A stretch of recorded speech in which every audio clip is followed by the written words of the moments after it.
Panjatkan puja puji syukur kehadirat Allah Tuhan Yang Maha Esa. Webinar yang kita rencanakan selesai sekitar jam 10, paling lambat jam 10.30. Ternyata khususnya yang berada di Papua ini sudah berganti hari. Dan alhamdulillah sampai detik ini pesertanya masih banyak. Menunjukkan betapa antusias kita bersama untuk mendukung dan menyambut IKN baru, yaitu Ibu Kota Negara Nusantara.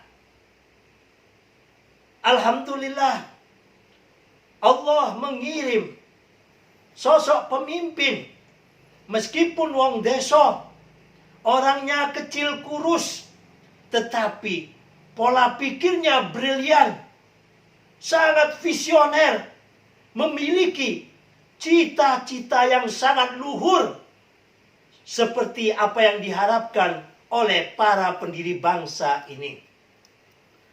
Nusantara, sebelum ada negara-negara maju, sudah menjadi negara yang superpower, memiliki peradaban yang luar biasa. Akan tetapi, karena mungkin salah urus dan lain sebagainya, sehingga tenggelamlah Nusantara kita dan menjadi sejarah ataupun cerita. Alhamdulillah, setelah Presiden Jokowi mengumumkan tentang nama IKN atau Ibu Kota Baru negara kita dengan nama Nusantara, subhanallah, ini merupakan tanda, kalau kata orang Jawa, merupakan wisik kebangkitan kembali Nusantara kita yang sesungguhnya. Maka insya Allah Indonesia emas dengan IKN Nusantara ini benar-benar dapat terwujud. Tuhan Maha Kuasa dan berkuasa atas segalanya. Menjadikan seorang anak desa, bahkan pernah hidup di pinggiran kali, berkali-kali digusur, tapi dengan kehendak dan kuasanya, dijadikan seorang pemimpin ataupun presiden di negara yang super luas dengan memiliki ribuan pulau dengan 270 juta penduduk. Ini kalau tidak dipakai Tuhan, tidak mungkin. Dengan kuasanya, Allah pakai Pak Jokowi ini untuk mewujudkan kembali kebesaran, keagungan Nusantara yang maha dahsyat. Bahkan bahasa Sanskerta yang dimiliki oleh Nusantara ini bukan bahasa Jawa, tapi bahasa seluruh wilayah kekuasaan Nusantara. Bahkan sampai di India sendiri banyak sekali campuran bahasa-bahasanya itu dengan bahasa Sanskerta. Ini kehebatan kakek, nenek, moyang, buyut-buyut kita semuanya. Seperti kata Kanjeng Norman tadi, bahwa kita ini adalah bangsa yang besar.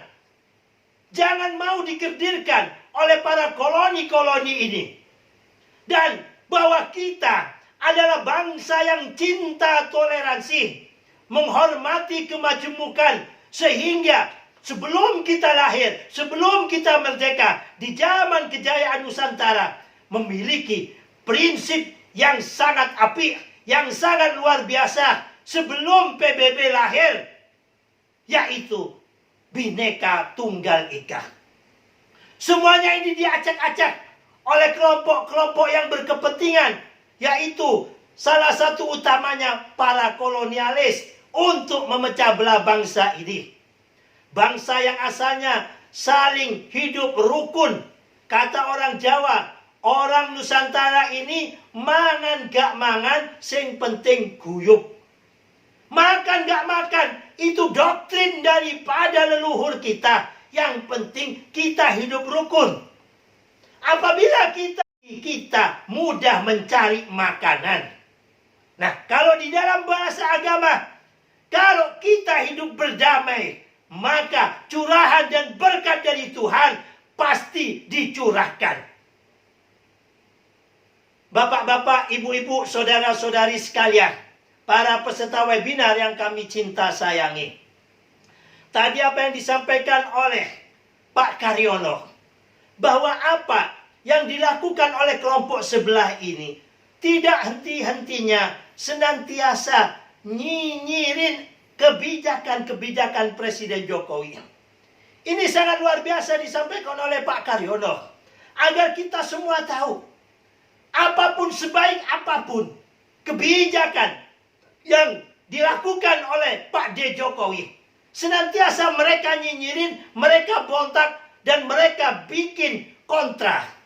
Tujuannya tiada lain, tiada bukan, untuk kepentingan politik mereka. Mereka merangkul, mengambil orang-orang yang kontra terhadap pemerintahan Presiden Jokowi ini. Sebab di dalam hidup ini, karena kita masih tinggal di dunia, belum tinggal di surga. Ada saja orang yang benci, ada saja orang yang cinta, ada saja orang yang sayang, ada saja orang yang cemburu. Itulah karena kita masih jadi manusia, belum jadi malaikat. Kalau semuanya bisa memiliki hidup dengan cinta, kasih, dan kedamaian seperti yang kita harapkan di dalam agama cinta ini, maka Indonesia pasti dengan Bhinneka Tunggal Ikanya dan dengan Pancasilanya bisa menjadi mercusuar dunia. Webinar kali ini penting kami lakukan. Karena apa? Tiada henti-hentinya. Setiap kami buka IG, buka Facebook, buka Twitter, kiriman dari teman-teman, dan juga kiriman apa? Buka WA. Kelompok-kelompok sebelah ini tidak henti-hentinya membuat nyinyiran untuk IKN Nusantara ini. Padahal ini adalah futur, visioner, harapan daripada seluruh rakyat Indonesia, seluruh pendiri bangsa ini, yaitu terwujudnya keadilan sosial bagi seluruh rakyat Indonesia. Hanya di Presiden Jokowi ini, seluruh rakyat Indonesia, bukan hanya orang Jawa, merasa punya presiden. Gus pernah dikirimi oleh teman-teman NTT, tapi bukan dari abangku Bang Hurid ya. Ini seorang mak-mak ya, begitu antusiasnya kepada Presiden Jokowi, bahkan mendengungkan Presiden Jokowi untuk 3 periode, bahkan bila perlu seumur hidup. Lalu ditanya, kenapa wahai ibu, katanya. Nah, saya ini sudah nenek-nenek kan, udah hidup beberapa presiden, tetapi seakan-akan kami warga NTT ini tidak memiliki presiden, karena kami tidak pernah diperhatikan dan tidak ada infrastruktur yang ada. Hanya di Presiden Jokowi ini NTT diperhatikan. Ada presiden datang ke NTT, itu baru Presiden Jokowi. Sampai Presiden Jokowi dibangunkan patung di NTT. Bahkan si emak ini bilang, kalau perlu Presiden Jokowi bukan hanya 3 periode, tapi seumur hidup, agar NTT ada yang memperhatikan. Takutnya nanti kalau ganti presiden, NTT tidak diperhatikan lagi. Luar biasa. Papua begitu, hanya diambil kekayaan alamnya saja dengan Freeport dan lain sebagainya, tetapi tidak ada pembangunan infrastruktur yang ada. Hanya di pemerintahan Presiden Jokowi inilah Papua baru diperhatikan, memiliki infrastruktur yang luar biasa. Akan tetapi ya, yang asalnya smelter daripada Freeport ini, itu ada di Australia. Ini yang perlu kalian tahu. Barang ini mentah, diambil dari bumi Indonesia. Nggak tahu berapa jumlah emasnya, nggak tahu berapa jumlah tembaganya, nggak tahu berapa jumlah uraniumnya. Itu di smelter di Australia. Tetapi dengan kepemimpinan Presiden Jokowi, tidak boleh lagi. Freeport diambil alih, smelternya dipindah di Gresik. Inilah yang menjadikan orang-orang Papua meskipun dibangun hanya sekelompok kecil yang membuat keonaran. Nah, kepada Bang Maidi ini tugas besar supaya memberikan pencerahan. Nah, saat ini dengan Kalimantan ini pulaunya berapa kali lipat dari Pulau Jawa. Dan juga seperti dikatakan oleh penanya tadi, Kalimantan ini memiliki 3 negara. Negara Indonesia, negara Brunei Darussalam, dan negara Malaysia. Alhamdulillah perbatasan ya sudah digarap api. Sebelum Presiden Jokowi, orang itu malu, khususnya di Nunukan dan lain sebagainya, kalau selfie itu di perbatasan Indonesia. Karena nggak ada apa-apanya. Kalau selfie mesti di Malaysia, kalau di Nunukan. Tapi sekarang tidak. Justru orang Malaysia selfie di perbatasan itu di Indonesia. Pembangunan di Kalimantan masih hanya sebatas di daerah kota-kota besar.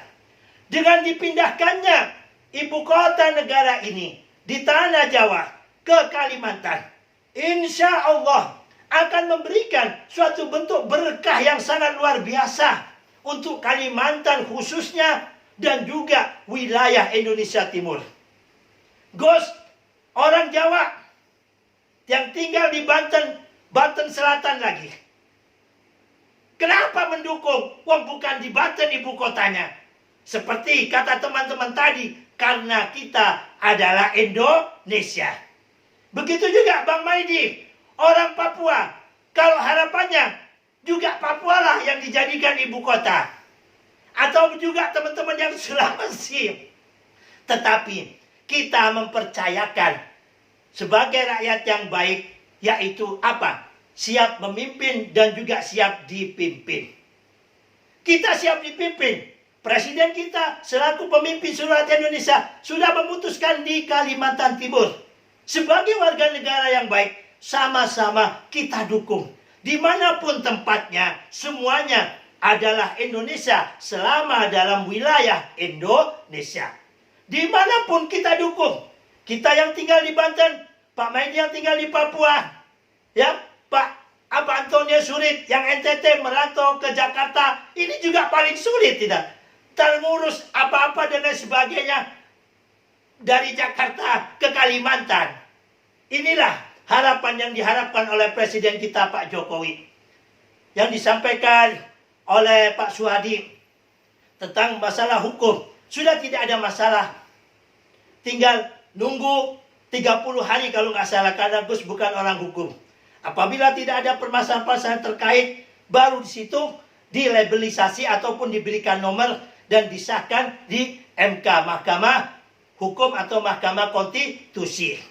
Kita doakan sebagai warga negara yang baik, agar apa yang menjadi keinginan cita-cita Presiden Jokowi untuk memajukan Indonesia ini dapat terwujud tanpa ada halangan apapun. Dan yang terakhir, apa yang disampaikan oleh Pak Muhadi, sungguh sangat luar biasa. Gus kagum sama Pak Muhadi ya. Memang beliau mantan ataupun pensiunan yang kerja di keuangan negara. Sehingga ngerti, tahu betul tentang permasalahan ekonomi dan keuangan di dalam membangun IKN Nusantara atau ibu kota yang baru ini. Terima kasih semuanya kepada narasumber. Dan juga Freddy Butar-Butar mewakili daripada masyarakat Kalimantan. Welcome. Welcome to Balikpapan. Welcome to IKN Nusantara. Welcome to Kalimantan.